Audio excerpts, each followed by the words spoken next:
We are meditating from the epistle of Apostle Peter, the first letter he has written to the body of Christ. അപ്പോസ്തലനായ പത്രോസ് ദൈവസഭയ്ക്ക് എഴുതിയ ഒന്നാം ലേഖനത്തെ അധികരിച്ചുകൊണ്ടാണ് കഴിഞ്ഞ കുറച്ച് നാളുകളായി നമ്മൾ ചിന്തിച്ചു വരുന്നത്. If you want to know more about Jesus, read Gospels. യേശുവിനെ കുറിച്ച് നമുക്ക് കൂടുതലായി അറിയാൻ ആഗ്രഹമുണ്ടെങ്കിൽ നമ്മൾ സുവിശേഷങ്ങൾ വായിക്കണം. If you want to know what the Holy Spirit did through the apostles and what the Holy Spirit will do through the chosen ones, read Book of Acts. അപ്പോസ്തലന്മാരിലൂടെ ദൈവത്തിൻ്റെ പരിശുദ്ധാത്മാവ് ചെയ്തെടുത്ത പ്രവർത്തികളെക്കുറിച്ച് അറിയണമെങ്കിൽ വിശ്വസിക്കുന്ന ദൈവത്തിൻ്റെ തലമുറയിലൂടെ ദൈവാത്മാവിന് എന്തൊക്കെ ചെയ്യാൻ പറ്റും എന്നറിയണമെങ്കിൽ അപ്പോസ്തലന്മാരുടെ പ്രവർത്തികൾ വായിക്കണം. If you want to know how to lead a victorious Christian life in this world, read the epistles. പാപത്തെയും ജഡത്തെയും ലോകത്തെയും ജയിച്ച് വിജയകരമായ ഒരു ആത്മീക ജീവിതം എങ്ങനെ ഈ ഭൂമിയിൽ കെട്ടിപ്പടുക്കണമെന്ന് നിങ്ങൾ ആഗ്രഹിക്കുന്നുവെങ്കിൽ, അറിയാൻ നിങ്ങൾക്ക് താല്പര്യമുണ്ട് എങ്കിൽ ലേഖനങ്ങൾ വായിക്കണം. If you want to know who you are in Christ, read the epistles. ക്രിസ്തുവിൽ നിങ്ങൾ ആരാണെന്നും ക്രിസ്തുവിൽ നിങ്ങൾക്കുള്ള സ്ഥാനം എന്താണ് എന്നും നിങ്ങൾക്ക് ഗ്രഹിക്കണമെങ്കിൽ ദൈവസഭയ്ക്ക് എഴുതിയ ലേഖനങ്ങൾ വായിക്കണം. And these epistles are written by different saints of God, the apostles, the chosen ones of God. ദൈവത്തിൻ്റെ വിവിധമായ ആലോചനകൾ ജീവിതത്തിൽ ഏറ്റെടുത്ത വിശുദ്ധന്മാരും അപ്പോസ്തലന്മാരുമാണ് ദൈവസഭയ്ക്ക് ലേഖനങ്ങൾ എഴുതിയത്. Apostle Paul wrote few epistles. അപ്പോസ്തലനായ പൗലോസ് ദൈവസഭയ്ക്ക് ഏറിയ ലേഖനങ്ങൾ എഴുതിയ അനുഗ്രഹീത എഴുത്തുകാരനാണ്. Peter also wrote 2 epistles. അപ്പോസ്തലനായ പത്രോസും ദൈവസഭയ്ക്ക് 2 ഈടുറ്റ ലേഖനങ്ങൾ എഴുതി. John wrote the Gospels and the epistles and the book of Revelation.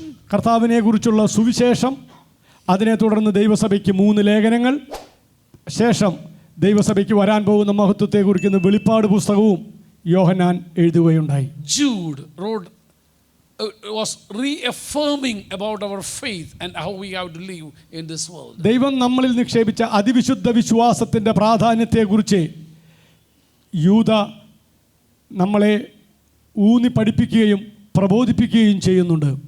And James wrote about the practical Christianity, how our faith has to put in action.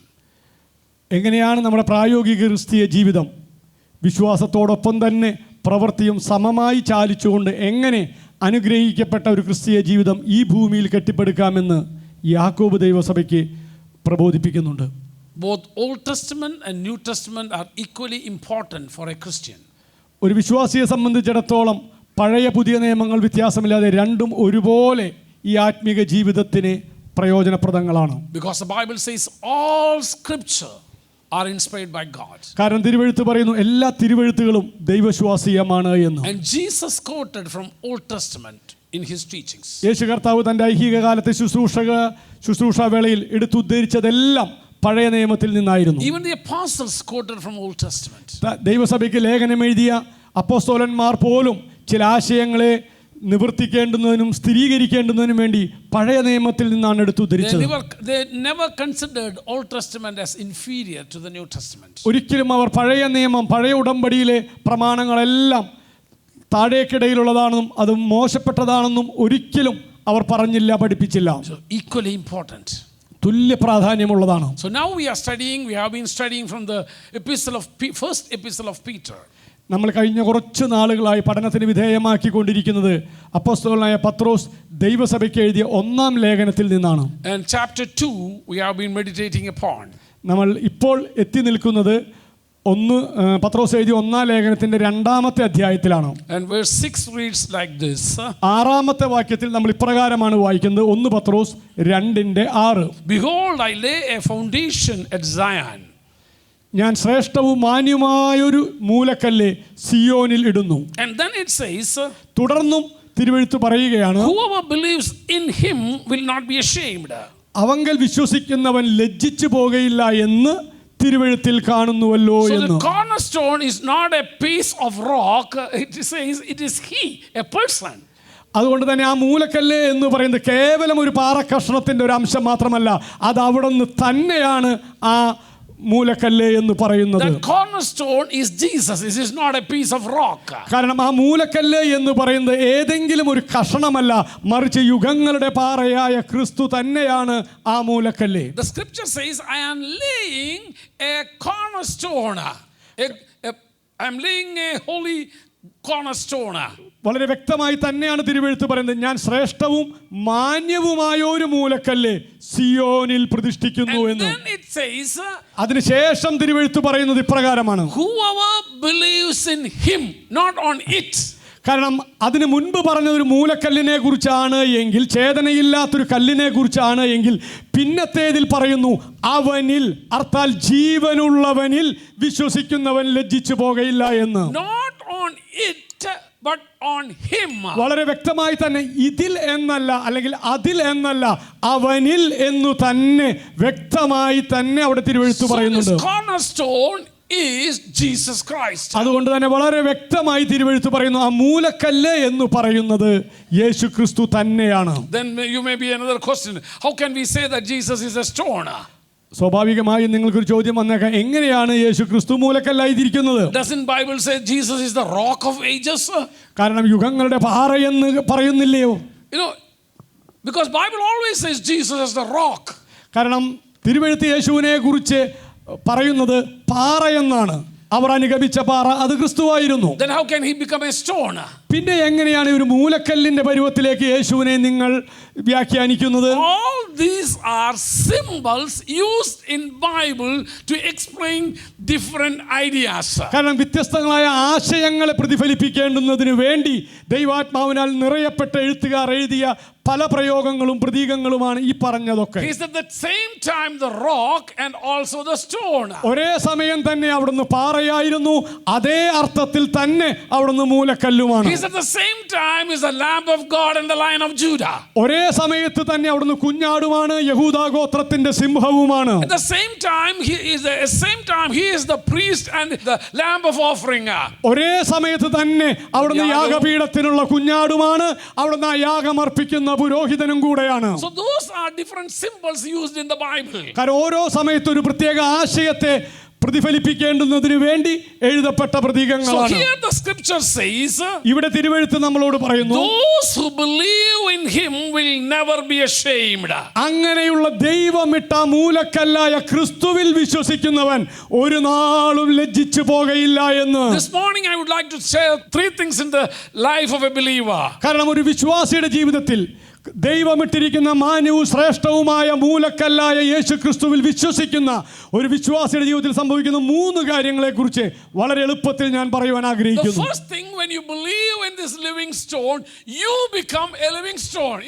The first thing that when you believe in this cornerstone, you become a living stone. ഇതിൽ ആദ്യത്തെ കാര്യം എന്ന് പറയുന്നത് ദൈവമിട്ടിരിക്കുന്ന മാന്യവും ശ്രേഷ്ഠവുമായ മൂലക്കല്ലിൽ വിശ്വസിക്കുന്ന നിങ്ങൾ ആ വിശ്വസിക്കുന്നു എന്ന ഒറ്റ കാരണത്താൽ ജീവനുള്ള കല്ലുകളായി പരിവർത്തിക്കപ്പെടുന്നു. Remember that everyone who believed in Jesus Christ or believes in Jesus Christ will become a living stone. ഒരു കാര്യം നിങ്ങൾ മറക്കരുത്, യേശു ക്രിസ്തുവിൽ വിശ്വസിക്കുന്ന ഏതൊരു മനുഷ്യനും പിന്നത്തേതിൽ അവന്റെ അവസ്ഥ എന്ന് പറയുന്നത് ജീവനുള്ള കല്ലുകളായി അവൻ പരിണമിക്കുന്നു എന്നുള്ളതാണ്. How does this stone become a living stone? എങ്ങനെയാണ് ഒരു കല്ല് ജീവനുള്ള കല്ലായി തീരുന്നത്? The life in Christ is imparted in this stone. കാരണം ക്രിസ്തുവിന്റെ ജീവൻ ഈ കല്ലിലേക്ക് വ്യാപരിക്കുമ്പോഴാണ് ആ കല്ലിനോട് ചേർത്ത് പണിയപ്പെടുന്ന നമ്മൾ ഓരോരുത്തരും ജീവനുള്ള കല്ലുകളായി മാറുന്നത്. Every believer carries the life of Christ. ഓരോ വിശ്വാസിയും അവന്റെ ജീവിതത്തിൽ യേശു ക്രിസ്തുവിന്റെ ജീവനാണ് വഹിച്ചുകൊണ്ടിരിക്കുന്നത്. In the Gospel of John we read like this. യോഹന്നാൻ എഴുതിയ മറ്റൊരു കാര്യമുണ്ട്. Those who are born of the Spirit are not born of the flesh but born from heaven. കാരണം അവൻ പുരുഷന്റെ ഇച്ഛയാലല്ല സ്വർഗത്തിൽ നിന്നത്രേ ജനിക്കപ്പെട്ടത് എന്ന്. All those who are born again are born from heaven. കാരണം വീണ്ടും ജനിക്കപ്പെട്ടവനെല്ലാം സ്വർഗത്തിൽ നിന്നാണ് ജനിക്കപ്പെട്ടിരിക്കുന്നത്. In him there is life. അതുകൊണ്ട് തന്നെ ക്രിസ്തുവിൽ ജീവന്റെ വ്യാപാരമുണ്ട്. When the moment you believe in Jesus Christ, നിങ്ങളുടെ ജീവിതത്തിൽ നിങ്ങൾ ക്രിസ്തുവിൽ വിശ്വസിക്കുവാൻ തുടങ്ങുന്ന മാത്രയിൽ you receive the same life into your life. നിങ്ങളുടെ മർത്യ ശരീരങ്ങളിലേക്ക് ക്രിസ്തുവിന്റെ ഉയർപ്പിന്റെ ശക്തി വ്യാപരിക്കുവാൻ ഇടവരുന്നു. And you become a living stone. അതുകൊണ്ട് തന്നെ നിങ്ങൾ ജീവനുള്ള കല്ലുകളായി മാറ്റപ്പെടുന്നു. So every believer should know that you are a living stone. ക്രിസ്തുവിൽ വിശ്വസിക്കുന്ന ഓരോ വിശ്വാസിയും വളരെ അടിസ്ഥാനപരമായി മനസ്സിലാക്കേണ്ടുന്ന ഒരു സത്യം എന്ന് പറയുന്നത് നമ്മൾ ജീവനുള്ള കല്ലുകളാണ് എന്നുള്ളതാണ്. You carry the life of Christ. നമ്മൾ ഓരോരുത്തരും ഈ മർത്യ ശരീരത്തിൽ വഹിച്ചുകൊണ്ടിരിക്കുന്നത് ക്രിസ്തുവിന്റെ ജീവനാണ്. Wherever you go, you carry the life of Christ. എവിടെയൊക്കെ നിങ്ങൾ പോകുന്നുവോ അവിടെയെല്ലാം നിങ്ങൾ ക്രിസ്തുവിന്റെ ജീവനെയും പേറിക്കൊണ്ടാണ് പോകുന്നത്. You reflect the life of Christ. അവരുടെ മധ്യത്തിൽ നിങ്ങൾ ക്രിസ്തുവിന്റെ മഹിമ കണ്ട സാക്ഷികളാണ്. You have something to offer to this world. ഈ ലോകത്തിന് മുമ്പിൽ വെച്ച് വിളമ്പുവാൻ ക്രിസ്തുവുള്ള നിങ്ങളുടെ പക്കൽ ചിലതുണ്ട്. You are a living stone of Jesus Christ. നിങ്ങൾ യേശുക്രിസ്തുവിന്റെ ജീവനുള്ള കല്ലുകളാണ്. And I should remind myself every day I carry the life of Christ. ഞാൻ എന്നോട് തന്നെ ഓരോ ദിവസവും ഓർമ്മിപ്പിച്ചുണർത്തേണ്ടുന്ന ഒരു പരമമായ സത്യമുണ്ട്. ഞാൻ ക്രിസ്തുവിന്റെ ജീവൻ വ്യാപരിക്കുന്ന ഒരു മൺകൂടാരമാണ് ഞാനെന്ന്. I carry the life of Jesus Christ. ഞാൻ ക്രിസ്തുവിന്റെ അത്യന്ത വ്യാപാര ശക്തിയായ ജീവൻ എന്നിലൂടെ വ്യാപരിക്കുന്നു എന്ന് ഞാൻ എന്നെ ഓർമ്മിപ്പിക്കണം. I am the body of Christ in this generation. ഈ തലമുറയ്ക്ക് ദൃശ്യമായ വിധത്തിൽ ക്രിസ്തുവിന്റെ ശരീരം എന്ന് പറയുന്നത് ഞാനാണ്. His life is transmitted through me and in me. എന്നിലൂടെയും ഞാൻ മുഖാന്തരവുമായി ക്രിസ്തുവിന്റെ ജീവൻ വ്യാപരിക്കപ്പെടുന്നു. I am chosen to reflect the Christ, the life of Christ. ഈ വഴിവഴച്ച തലമുറയിൽ ദൈവം എന്നെ തിരഞ്ഞെടുത്തത് എന്നിലൂടെ ക്രിസ്തുവിന്റെ ജീവൻ വെളിപ്പെടുത്തേണ്ടുന്നതിന് വേണ്ടിയിട്ടാണ്. That's the only reason that you have become a living stone. ആ ഒരൊറ്റ കാരണം കൊണ്ട് മാത്രമാണ് പ്രിയ ദൈവമക്കളെ നിങ്ങൾ ജീവനുള്ള കല്ലുകളായി തീരുന്നത്. There is a mission assigned to your life. ഈ ജീവിതം എരിഞ്ഞടങ്ങുന്നതിന് മുൻപായി ഒരു ദൗത്യം നിങ്ങളിലൂടെ പൂർത്തീകരിക്കുവേണ്ടതായിട്ടുണ്ട്. Apostle Paul says those who are dead in sin, you have been resurrected and imparted with the life of Christ to declare what God is, who God is in this world. അപ്പോസ്തലനായ പൗലോസ് ദൈവസഭയോട് പറയാണ്, പാപത്തിന് മരിച്ച നിങ്ങൾ നിങ്ങളുടെ മർത്യ ശരീരങ്ങളിൽ ക്രിസ്തുവിന്റെ ജീവൻ വ്യാപരിക്കുന്നത് കൊണ്ട് ഈ തലമുറയിൽ അങ്ങനെയുള്ള നിങ്ങളിലൂടെ കർത്താവിന് എന്തൊക്കെ ചെയ്യാൻ പറ്റുമെന്ന് നിങ്ങളിലൂടെ ദൈവം വെളിപ്പെടുത്തുന്നു എന്ന്. Paul says like this. പൗലോസ് പറഞ്ഞൊരു കാര്യമുണ്ട്. അതിക്രമങ്ങളാലും പാപങ്ങളാലും മരിച്ചവരായിരുന്ന നമ്മളിലേക്ക് ദൈവത്തിന്റെ ജീവൻ പകർന്നു തന്നിട്ട് we are carrying the life of Christ now. ഇന്ന് നമ്മൾ വഹിച്ചുകൊണ്ടിരിക്കുന്ന അതിക്രമങ്ങളാലും പാപങ്ങളാലും മരിച്ചവരായിരുന്ന നമ്മെ അവിടുന്ന് ഉയർപ്പിച്ച് അവിടുത്തെ ജീവൻ നമ്മളിലേക്ക് വ്യാപരിപ്പിച്ചതുകൊണ്ട് ഇന്നും നമ്മൾ ജീവനുള്ള സാക്ഷികളായിരിക്കുന്നു. So the Bible says, ദൈവത്തിന്റെ വചനം പറയുന്നു, at Zion I has laid a stone which has life. ഞാൻ ജീവനുള്ള ഒരു മൂലക്കല്ല് സിയോനിൽ ഇടുന്നു എന്ന്. We are attached to that living stone. ആ ജീവനുള്ള കല്ലുമായിട്ടാണ് തമ്പുരാൻ നമ്മെ ചേർത്ത് പണിതുകൊണ്ടിരിക്കുന്നത്. The moment you are connected with that living stone, ആ ജീവനുള്ള കല്ലിനോട് നിങ്ങൾ ഏകീഭവിക്കുന്ന മാത്രയിൽ, the moment that living stone has come into your life, നമ്മുടെ ജീവിതത്തിലേക്ക് ഈ ജീവനുള്ള കല്ലിന്റെ വ്യാപാര ശക്തി കടന്നു വരുമ്പോൾ something happened to my body. ചിലതൊക്കെ എന്റെ മർത്യ ശരീരത്തിൽ സംഭവിക്കുന്നു. Something happened to my life. എന്റെ ജീവിതത്തിൽ സ്ഥായിയായ ചില മാറ്റങ്ങൾ സംഭവിക്കുന്നു. I also became a living stone. ഇന്നലെ വരെ ഫലം പുറപ്പെടുവിക്കാതിരുന്ന ജീവനില്ലാതിരുന്ന ഞാൻ ഇന്ന് മുതൽ ജീവനുള്ള കല്ലുകളായി തീരുന്നു. I became a living stone. ഞാനൊരു ജീവനുള്ള കല്ലായി മാറ്റപ്പെടുന്നു. A great transformation happened. ഒരു വലിയ രൂപാന്തരം എന്നിൽ സംഭവിച്ചുകൊണ്ടിരിക്കുന്നു. That's what the Bible says. ദൈവത്തിന്റെ വചനം പറയുന്നു, If anybody is in Christ, he is a new creation.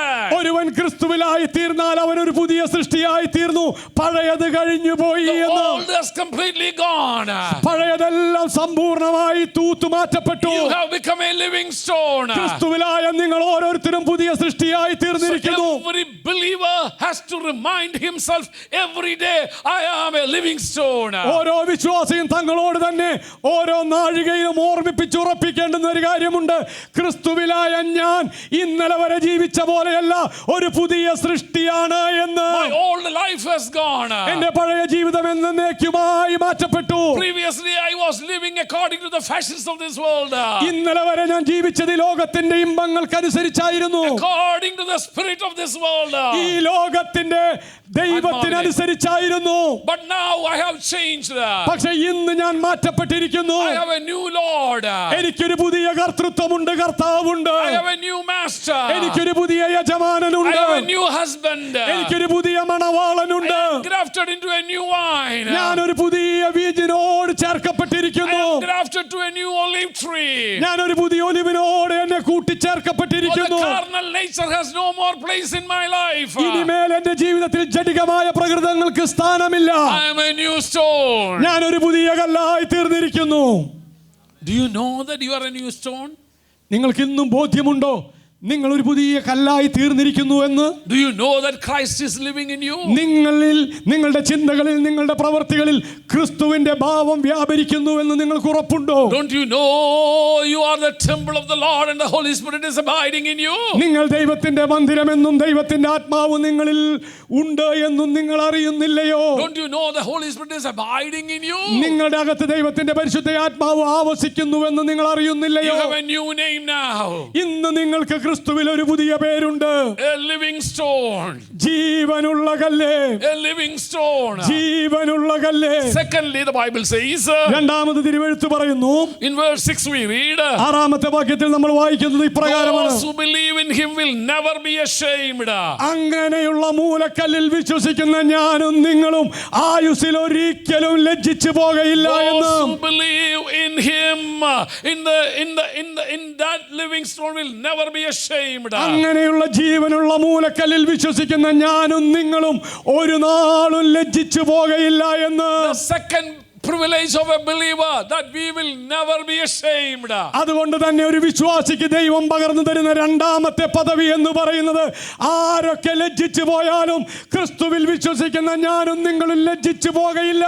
If you are trusting the God Jesus, നിങ്ങളുടെ ജീവിതത്തിന്റെ സമസ്തവുമായും നിങ്ങൾ യേശുവിനെ വിശ്വസിക്കുന്നുണ്ട് if എങ്കിൽ, your trust is on this living stone, നിങ്ങളുടെ ആശ്രയവും നിങ്ങളുടെ പ്രത്യാശയും ഈ ക്രിസ്തുവിൽ മാത്രമാണ് എങ്കിൽ, Bible very clearly says, തിരുവെഴുത്ത് അടിവരയിട്ട് പറയുന്നു, you will never be ashamed. ഈ ജീവകാലത്ത് ഒരിക്കലും നിനക്ക് തല കുനിക്കേണ്ടി വരികയില്ല എന്ന്. Never be ashamed. നിനക്ക് ഒരിക്കലും ലജ്ജിക്കേണ്ടി വരികയില്ല. Never be ashamed. നിനക്ക് ഒരിക്കലും നാണിച്ച് തല താഴ്ത്തേണ്ടി വരില്ല. Because the banner over you is his banner. ഏത് കാലത്തും നിന്റെ തലയ്ക്ക് മുകളിൽ നിന്റെ തല ഉയർത്തുന്ന ദൈവത്തിന്റെ പതാകയുണ്ടായിരിക്കും. All through the Bible we read like this. തിരുവെഴുത്തിൽ അങ്ങോളം ഇങ്ങോളം നമ്മൾ വായിക്കുന്നത് അതാണ്. Everyone who put their trust in this living stone ഈ ജീവനുള്ള കല്ലിൽ തങ്ങളുടെ ആയുസ് മുഴുവൻ ആശ്രയിക്കുന്ന സകലരും has never be ashamed. ഒരു കാരണവശാലും അവരുടെ തല താഴേണ്ടി വരികയില്ല. Never be ashamed. ഒരിക്കലും ലജ്ജിച്ചു പോകേണ്ടി വരികയില്ല. I can pull stories after stories from the Bible who put their trust in Jesus, in God. തങ്ങളുടെ ജീവകാലത്ത് തങ്ങളുടെ ആശയും പ്രത്യാശയും ദൈവത്തിൽ വെച്ച ഒരു ഭക്തനും അവരുടെ ജീവകാലത്ത് ഒരിക്കലും ലജ്ജിച്ചു പോകേണ്ടി വന്നിട്ടില്ല. Look into the life of Abraham. അബ്രഹാമിനെ നമുക്ക് എടുത്ത് In the പരിശോധിക്കാം. life of David and Joseph. ദാവീദിനെയും യോസഫിനെയും നോക്കാം. In the life of Joshua. യോശുവയുടെ ജീവിതത്തെ നോക്കാം. There was many critical life situations where they were at the brim of being fallen or ashamed.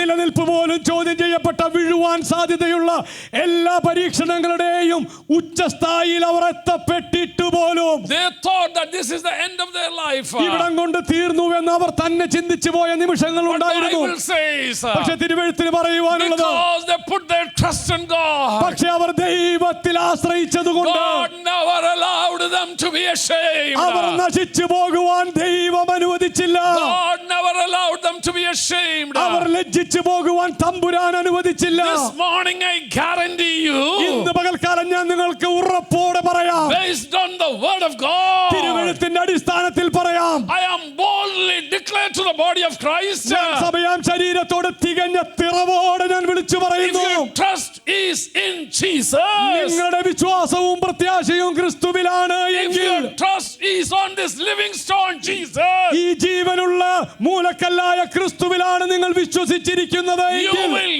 never be ashamed. ഉറപ്പോടെ ഒരു കാര്യം പറയാൻ കേട്ടോ, ഒരിക്കലും ലജ്ജിക്കേണ്ടി വരികയില്ല. You will never be ashamed. ഒരിക്കലും നിങ്ങൾക്ക് ലജ്ജിക്കേണ്ടി വരികയില്ല. Shadrach, Meshach, Abednego, they never be ashamed. തങ്ങളുടെ വിശ്വാസത്തിന് വേണ്ടി നിവരെ നിന്ന ശദ്രക്കിനും മേശക്കിനും അബേദ്നെഗോവിനും അല്പമായ കാഠിന്യം അനുഭവിച്ചുവെങ്കിലും അവർക്ക് ലജ്ജിക്കേണ്ടി വന്നില്ല.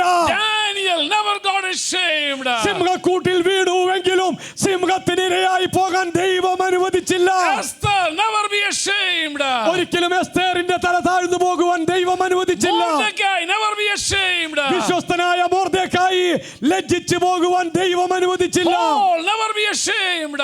മൂന്നാം സ്വർഗത്തോളം എടുക്കപ്പെട്ട പൗലോസിന് ജീവിതത്തിൽ ഒരിക്കലും ലജ്ജിക്കേണ്ടി വന്നില്ല. Apostle John never be ashamed. അപ്പോസ്തലനായ യോഹന്നാൻ ഒരിക്കലും ലജ്ജിക്കേണ്ടി വന്നില്ല. I can pull hundreds and thousands of saints from the history. ചരിത്രത്തിൽ നിന്നും നൂറുകണക്കിന് ദൈവത്തിന്റെ മഹിമ കണ്ട സാക്ഷികളെ എനിക്ക് നിരത്തുവാൻ കഴിയും. They were never ashamed. ദൈവത്തിന് വേണ്ടി നിന്നു എന്നൊരൊറ്റ കാരണം കൊണ്ട് അവരുടെ തല ലജ്ജിച്ച് താഴുവാൻ തമ്പുരാൻ അനുവദിച്ചില്ല. Even this morning we heard some wonderful testimonies like that. ഇന്ന് പകൽക്കാലവും ദൈവത്തിന്റെ വിശ്വസ്തതയുടെ തിളക്കമുള്ള സാക്ഷ്യങ്ങൾ നമ്മൾ കേട്ടു. So the first blessing becoming a believer is I became a living stone. ഒരു വിശ്വാസി എന്ന നിലയ്ക്ക് എൻ്റെ ജീവിതത്തിൽ ആദ്യം വന്നൊരു അനുഗ്രഹം എന്ന് പറയുന്നത് ജീവനില്ലാതിരുന്ന ഫലമില്ലാതിരുന്ന ചേതനയറ്റ എന്നെ ജീവനുള്ള കല്ലുകളാക്കി തമ്പുരാൻ മാറ്റി. And the second blessing, രണ്ടാമത്തെ അനുഗ്രഹം, I will never be ashamed. അങ്ങനെയുള്ള ഞാൻ എൻ്റെ ആശയും പ്രത്യാശയും വിശ്വാസവും ക്രിസ്തുവിൽ വെച്ചു എന്നൊരൊറ്റ കാരണം കൊണ്ട് എൻ്റെ തല കുനിയുവാൻ തമ്പുരാൻ അനുവദിക്കുകയില്ല. And the third one, മൂന്നാമത്തെ കാര്യം, വിശ്വസിക്കുന്ന നിങ്ങൾക്ക് ആ മാന്യതയുണ്ട്. Beginning of verse 7. ഏഴാമത്തെ വാക്യത്തിൽ നമ്മൾ വായിക്കുന്നു, അങ്ങനെ വിശ്വസിക്കുന്ന നിങ്ങൾക്ക് തമ്പുരാൻ കൽപ്പിക്കുന്ന മാന്യതയുണ്ട്. You have an honorable position. നമുക്കൊരു മാന്യമായ സ്ഥാനമുണ്ട്. You are precious and honorable. ദൈവത്തിന്റെ ദൃഷ്ടിയിൽ നിങ്ങൾ മാന്യരും വിലയേറിയവരുമാണ്. Not only be ashamed, കേവലം ലജ്ജിച്ചു പോകയില്ല എന്നുള്ളത് മാത്രമല്ല, you will be honored. നിങ്ങളുടെ തലകളെ തമ്പുരാൻ ഉയർത്തും. Those are two different experiences. അത് രണ്ടും വ്യത്യസ്തമായ അനുഭവങ്ങളാണ്. Not only you are ashamed, ലജ്ജിക്കേണ്ടി വരികയില്ലെന്ന് മാത്രമല്ല കേട്ടോ, you will be honored. നിന്ദിക്കുന്നവരുടെ മുമ്പിൽ തമ്പുരാൻ നിങ്ങളെ മാനിക്കും. Joseph was honored by അതിന്റെ the Pharaoh. ഏറ്റവും നല്ല ഉദാഹരണമായിരുന്നു യോസേഫ്. Joseph was honored by the Pharaoh. ഫറവോന്റെ കൈകളാൽ തന്നെ യോസേഫിനെ ദൈവം മാനിച്ചു. Mordecai was honored by the king. രാജ്യം വാഴുന്ന രാജാവിന്റെ കരങ്ങളെ കൊണ്ട് തന്നെ രാജാവ് മൊർദെഖായിയെ മാനിച്ചു. This morning the Lord says, ഇന്ന് പകൽക്കാലം ദൈവത്തിന് പറയുവാനുള്ളത്, God is going to honor some of the people. നിങ്ങളിൽ ചിലരെ ദൈവം ആദരിക്കുവാൻ പോകുന്നു. God is going to honor some of you. നിങ്ങളിൽ ചിലരെ തമ്പുരാൻ മാനിക്കുവാൻ പോകുന്നു. His process is, it's going on. It goes like this. ആ പ്രക്രിയ അങ്ങനെ അനുസ്യൂതം തുടർന്നുകൊണ്ടിരിക്കുകയാണ്. Not only he made you as a living stone. കേവലം നിങ്ങളൊരു ജീവനുള്ള കല്ലുകളാക്കി മാത്രം മാറ്റുകയല്ല ദൈവം ചെയ്യുന്നത്. Not only ought not to be ashamed. നിങ്ങൾ പ്രാപിച്ച വിശ്വാസത്തിന്റെ മുമ്പിൽ നിങ്ങളെ ലജ്ജിക്കാതിരിക്കത്തക്കവണ്ണം മാനിക്കുക മാത്രമല്ല ചെയ്യുന്നത്. A promotion is coming to honor you. പക്ഷേ നിവരെ നിന്നു എന്നുള്ളത് കൊണ്ട് നിങ്ങളെ മാനിക്കുക എന്നുള്ളത് തമ്പുരാന്റെ ഉത്തരവാദിത്തമാണ്. I believe in promotions. നിശ്ചയമായും സ്ഥാനക്കയറ്റത്തിൽ ഞാൻ വിശ്വസിക്കുന്നുണ്ട്. I believe in promotions. ഞാൻ സ്ഥാനക്കയറ്റത്തിൽ ഞാൻ വിശ്വസിക്കുന്നുണ്ട്. And my God is a God who will promote his people. തന്റെ ജനത്തെ മാനിക്കുന്ന, തന്റെ ജനത്തിന്റെ അവസ്ഥയ്ക്ക് മാറ്റം വരുത്തുന്നവനാണ് എൻ്റെ ദൈവം. He will promote his people and honor his people. നിശ്ചയമായും തന്റെ ജനത്തെ ആദരിക്കുന്ന ദൈവം, തന്റെ ജനത്തിന്റെ അവസ്ഥയ്ക്ക് മാറ്റം വരുത്തുന്ന ദൈവം. There are wages and rewards. നിശ്ചയമായും കൂലിയുമുണ്ട് പ്രതിഫലവുമുണ്ട്. This morning, dear child of God, ഇന്ന് പകൽക്കാലം പ്രിയ ദൈവ പൈതലേ, you are not only going to get your wages, you are going to be rewarded also. കേവലം കൂലി പറ്റുന്ന കൂലിക്കാരനല്ല നിങ്ങൾ, ദൈവഭവനത്തിലെ പ്രതിഫലം പറ്റുന്ന മക്കളാണ്. Those who put his trust on him will be honored. ക്രിസ്തുവിൽ ആശ്രയിക്കുന്ന സകലരെയും ദൈവം മാനിക്കും. Hallelujah. Hallelujah. Shall we stand in the presence of God? നമുക്ക് എല്ലാവർക്കും ദൈവത്തിന്റെ സന്നിധാനം എഴുന്നേറ്റ് നിൽക്കാം. 3 things that you are going to enjoy because you believed in Jesus Christ. നിങ്ങൾ യേശുവിൽ വിശ്വസിച്ചു, യേശുവിനെ ജീവിതത്തിന്റെ രക്ഷകനും കർത്താവുമായി ഏറ്റെടുത്തത് കൊണ്ട് 3 അനുഗ്രഹിക്കപ്പെട്ട അനുഭവങ്ങളാണ് ദൈവം തരുന്നത്. Number 1, അതിലൊന്ന്, you have become a living stone. നിങ്ങൾ ജീവനുള്ള കല്ലുകളായി മാറ്റപ്പെടുന്നു. That's the first thing you are going to experience. നിങ്ങൾ ആദ്യമായി അനുഭവിക്കാൻ പോകുന്ന ഒരു അനുഭവം എന്ന് പറയുന്നത് ജീവനുള്ള ഒരു അനുഭവമായി തീരുന്നു. If you are not experienced that the first step, don't expect the second and the third one. ജീവനുള്ള ഒരു അനുഭവം ക്രിസ്തുവിന്റെ ജീവൻ ഈ മർത്യ ശരീരത്തിൽ നിങ്ങൾ വഹിക്കുന്നില്ല എങ്കിൽ തുടർന്നുള്ള 2 അനുഭവങ്ങളും നിങ്ങൾക്ക് പറഞ്ഞതല്ല. The second blessing is you will never be ashamed. അങ്ങനെയുള്ള ജീവനുള്ള കല്ലുകളായ നിങ്ങൾ ജീവനുള്ള കാലത്തൊക്കെയും ലജ്ജിച്ചു പോകുവാൻ ദൈവം അനുവദിക്കുകയില്ല. God will stand on your side. കാരണം നിങ്ങളോട് ചേർന്ന് തമ്പുരാൻ നിൽക്കും. God will stand on your side. നിങ്ങളുടെ കാര്യവും വ്യവഹാരവും തമ്പുരാൻ തന്നെ നടത്തും. He will stand on your side. നിങ്ങളുടെ പക്ഷത്ത് ദൈവം നിലയുറപ്പിക്കും. When God stands on your side, you will never be ashamed. ദൈവം നിങ്ങളുടെ പക്ഷത്തുണ്ട് എങ്കിൽ പിന്നെ നിങ്ങളുടെ തല താഴുവാൻ ദൈവം അനുവദിക്കുകയില്ല. You will never be ashamed. ഒരിക്കലും ദൈവം നിങ്ങളെ ലജ്ജയ്ക്ക് വിട്ടുകൊടുക്കുകയില്ല. In the Old Testament there is a scripture that really I am interested. പഴയ നിയമത്തിൽ ഒരു വാക്യം അത് എന്നെ വല്ലാതെ ത്രസിപ്പിച്ചൊരു വാക്യമാണത്. Wherever Joseph went, God was with him. നമ്മൾ ഇങ്ങനെയാണ് വായിക്കുന്നത്, യോസേഫ് പോയിരുന്നിടത്തൊക്കെ യഹോവ അവനോട് കൂടെ ഇരുന്നു. And he was successful. അവൻ തൻ്റെ സകല പ്രവൃത്തികളിലും കൃതാർത്ഥനായി തീർന്നു. He was successful. അവൻ വിജയാളിയായി തീർന്നു. You know why? അതിന്റെ കാരണം എന്താണെന്ന് അറിയാമോ? Not because somebody recommended him. ആരെങ്കിലും അവന് വേണ്ടി ശുപാർശ ചെയ്തത് കൊണ്ടല്ല. Not because of his financial family background. തന്റെ സാമ്പത്തികമായ കുടുംബപരമായ ശ്രേഷ്ഠത കൊണ്ടല്ല. Because God was with him. കാരണം സർവശക്തനായ തമ്പുരാൻ അവനോട് കൂടെ ഇരുന്നു. Wherever you go, എവിടെയൊക്കെ നീ പോകുന്നുവോ, if God is with you, ദൈവം നിന്നോട് കൂടെയുണ്ടെങ്കിൽ His favor is with you. നിശ്ചയമായും ദൈവത്തിന്റെ പ്രസാദത്തിന്റെ കീഴിലായിരിക്കും നിങ്ങൾ. People will show favor. കാരണം ജനം നിങ്ങളോട് പ്രസാദം കാണിക്കും. And finally, അവസാനമായി you will be honored. നിങ്ങളെ ദൈവം മാനിക്കും. Honored. ദൈവം നിങ്ങളെ ആദരിക്കും. God will honor you. ദൈവം നിങ്ങളെ മാനിക്കും. You know why? അതിന്റെ കാരണം എന്താണെന്ന് അറിയാമോ? It is God's principle principle. അത് ദൈവത്തിന്റെ ഒരു തത്വമാണ് കേട്ടോ. Whoever honors me, I will honor them. എന്നെ മാനിക്കുന്നവനെ ഞാൻ മാനിക്കും. Whoever honors me, I will honor them. എന്നെ മാനിക്കുന്നവനെ ഞാൻ മാനിക്കും. That's the God's principle of operation. അത് ദൈവത്തിന്റെ പ്രവർത്തന പദ്ധതിയിൽ ഒരു തത്വമാണത്. That's God's principle of operation. അത് ദൈവത്തിന്റെ പ്രവർത്തന പദ്ധതി ഇതിൻ അടിസ്ഥാനപ്പെട്ടിട്ടാണ്. So don't be jealous about those people whom God honors. കാരണം ദൈവം മാനിച്ച ചിലരെ കണ്ടിട്ട് വെറുതെ കണ്ണുകടി വെക്കേണ്ട ആവശ്യമില്ല. Don't create new stories about those people. കാരണം അങ്ങനെയുള്ളവരെ കുറിച്ച് അപവാദ കഥകൾ മെനയേണ്ട ആവശ്യമില്ല. That is God's principle, that God will honor to those who honors him. ദൈവത്തെ മാനിക്കുന്നവരെ ദൈവം മാനിക്കും എന്നുള്ളത് ദൈവത്തിന്റെ പദ്ധതിയാണ്. 3 blessings to 3 those അനുഗ്രഹങ്ങൾ. who believe in the living stone. ജീവനുള്ള കല്ലുകളായി മാറുന്നവർ. And that living stone is Jesus. ആ ജീവനുള്ള മൂലക്കല്ല് എന്ന് പറയുന്നത് മാന്യവും ശ്രേഷ്ഠവുമായ ആ മൂലക്കല്ല് യേശുക്രിസ്തുവാണ്. If you are putting your trust in him, ആ യേശുക്രിസ്തുവിലാണ് നിങ്ങളുടെ വിശ്വാസവും പ്രത്യാശയും നിങ്ങൾ വെക്കുന്നത് എങ്കിൽ, the first blessing, you will become a living stone. ആദ്യത്തെ അനുഗ്രഹം നിങ്ങളുടെ ജീവിതത്തിലേക്ക് വരും. നിങ്ങൾ ജീവനുള്ള കല്ലുകളായി തീരും. You will never be ashamed. അങ്ങനെയുള്ള നിങ്ങൾ ജീവകാലത്തൊരിക്കലും ലജ്ജിച്ചു പോകുവാൻ ദൈവം ഇടവരുത്തില്ല. You will be honored. മാത്രമല്ല ദൈവം നിങ്ങളെ മാനിക്കും. Let's pray. നമുക്ക് പ്രാർത്ഥിക്കാം. Our loving heavenly Father, സ്വർഗ്ഗസ്ഥനായ ഞങ്ങളുടെ പ്രിയ പിതാവേ, thank you for your word. അങ്ങയുടെ വചനത്തിനായി സ്തോത്രം. You promised even the sky and the earth be removed, your word will never move. ആകാശവും ഭൂമിയും മാറിപ്പോയാലും അങ്ങയുടെ വചനത്തിൽ ഒരു വള്ളിക്കോ പുള്ളിക്കോ മാറ്റം വരില്ലെന്ന് അങ്ങ് തിരുവായി മൊഴിഞ്ഞിട്ടുണ്ടല്ലോ. We are the living witnesses of that word. കർത്താവേ, അങ്ങയുടെ ആ വചനത്തിന്റെ ജീവിക്കുന്ന സാക്ഷികളാണ് ഞങ്ങൾ ഓരോരുത്തരും. We can say amen to that scripture. കർത്താവേ, ആ തിരുവെഴുത്തിനോട് ഞങ്ങളുടെ ജീവിതം കൊണ്ട് അനുഭവം കൊണ്ട് ഞങ്ങൾക്ക് ആമേൻ പറയുവാൻ കഴിയും. കർത്താവേ, made us living stone. ഇന്ന് ഞങ്ങളെ അങ്ങയുടെ ജീവൻ വ്യാപരിക്കുന്ന ജീവനുള്ള കല്ലുകളാക്കി തീർത്തു. You never put us ashamed. അതുകൊണ്ട് തന്നെ കർത്താവേ, ആ അതിവിശുദ്ധ വിശ്വാസത്തെ പ്രതി ഇന്ന് വരെ ലജ്ജിക്കുവാൻ അങ്ങ് ഇടവരുത്തിയില്ല. You honored us day by day. കർത്താവേ, ഓരോ ദിവസവും അർഹതയില്ലാത്ത സ്ഥാനത്തും അങ്ങ് ഞങ്ങളെ ആദരിച്ചുകൊണ്ടേയിരിക്കുന്നു. Lord, help us to acknowledge your love and your grace in our life. കർത്താവേ, അങ്ങയുടെ സ്നേഹത്തെയും അങ്ങയുടെ കൃപയെയും ജീവിതത്തിൽ ഏറ്റുപറഞ്ഞ് അതിനോട് ചേർന്ന് നടക്കുവാൻ ഞങ്ങളെ സഹായിക്കണം. Continue to honor you. കർത്താവേ, ആയുസിൻ്റെ അറ്റത്തോളം ഞങ്ങൾ അങ്ങയെ മാനിക്കും അപ്പ. Continue to be obedient. കർത്താവേ, അങ്ങയുടെ ഏത് ആലോചനയോടും ഞങ്ങൾ അനുസരണമുള്ളവരായിരിക്കും. And continue to be submissive to the word of God. സമ്പൂർണ്ണമായി തിരുവെഴുത്തിൻ്റെ മുമ്പാകെ ഞങ്ങളെ തന്നെ താഴ്ത്തി സമർപ്പിക്കും. And honor you every day and always. എല്ലാ ദിവസവും എല്ലാ നാഴികയിലും ഞങ്ങൾ അങ്ങയെ മാനിക്കും കർത്താവേ. In Jesus' name.